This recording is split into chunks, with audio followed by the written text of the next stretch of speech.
Energy regulatory commission, এটা একটা quasi judicial authority. সরকার এখানে নিজের থেকে আপিল করে সেই অথরিটির কাছ থেকে বিদ্যুৎ ব্যবহারকারীদের মধ্যে 65% আমরা বের করে নিয়ে আসছি, যাতে মূল্য বৃদ্ধির চাপ থেকে এই 65% আমরা কিন্তু বের করে নিয়ে আসছি।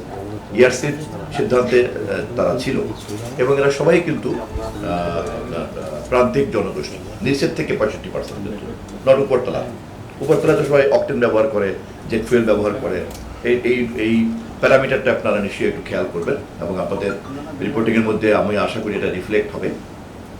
আপনারা কথা বলতে গিয়ে বারবার কিন্তু পুরনো এবং বিগত সরকারের রেফারেন্স দিচ্ছেন, এবং আপনাদের নিশ্চয়ই অভিজ্ঞতা আছে যে এই অপরাধগুলি যখন প্রায় 1 দশক 1.5 দশক যাবৎ হয়েছে লুটপাটের, আপনারাই তো গণমাধ্যম ছিলেন, এবং সেখানে জবাবদিহিতা কতটুকু তাদের কাছ থেকে পেয়েছেন, এবং আপনাদের মতো এরকম দক্ষ গণমাধ্যমের সামনে দিয়েই কিন্তু এই কাজগুলি ঘটেছে। আজকে যে বিদ্যুৎ পরিস্থিতির উপরে দাঁড়িয়ে আছি, এবং নিশ্চয়ই আপনারা নিশ্চয়ই বোঝেন যে এত দীর্ঘ দুর্নীতির যে একটা চক্র, বিশেষ করে বিদ্যুৎ এবং জ্বালানিকে ঘিরে, আবার সেখান থেকে বের হয়ে আসাটা কি পরিমাণ সময় লাগতে পারে আপনি নিশ্চয়ই বোঝেন। এবং আমাদের উপদেষ্টা যেটা বলেছেন যে একদিকে যেমন দীর্ঘমেয়াদী পরিকল্পনাটা হাত দিতে হচ্ছে, যাতে আমরা বিদ্যুতে স্বয়ংসম্পূর্ণ থাকতে পারি, জ্বালানিতে আমরা নিজেদের জ্বালানির উপর নির্ভর করতে পারি, এবং আমরা যাতে এটাকে সহনীয় পর্যায়ে আনতে পারি।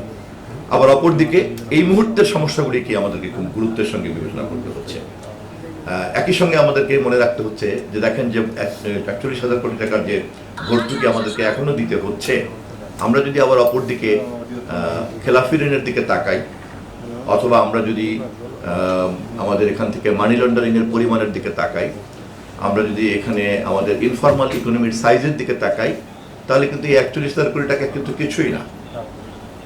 এবং এই অপরাধগুলি করে এই পরিমাণ কালো টাকার মালিক যারা হয়েছেন, দেশে এবং বিদেশে পাঠিয়েছেন, সেই অপরাধের বোঝাই কিন্তু বহন করতে হচ্ছে এই এখনকার ব্যবস্থাপনার যে সংকটের মধ্যে বর্তমান সরকার আছে।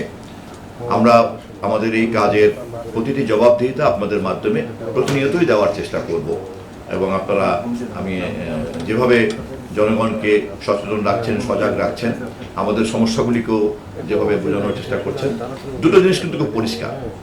একটা হচ্ছে যে স্পিরিটটা কি সরকারের, একটা হচ্ছে যে ব্যবস্থাপনার ক্ষেত্রে হয়তো ধরেন একজন এক একভাবে দেখেন, আরেকজন একভাবে দেখেন, ব্যবস্থাপনার দৃষ্টিভঙ্গি কিন্তু ভিন্ন হতেই পারে, ম্যানেজমেন্ট একজন এক একভাবে ম্যানেজ করবেন, বাট স্পিরিটটা কিন্তু খুব পরিষ্কার। একটা দুর্নীতিগ্রস্ত দীর্ঘমেয়াদী অপরাধী এবং দুর্নীতি চক্রের অলিগার্কের কাছ থেকে এটাকে বের করে এনে ধীরে ধীরে এটাকে সুস্থ জায়গায় আনতে হচ্ছে। আপনাদের প্রশ্নের মধ্যেও সেই স্পিরিট রয়েছে, আমাদের কর্মের মধ্যেও সেই স্পিরিট রয়েছে। ধন্যবাদ আপনাদের সবাইকে।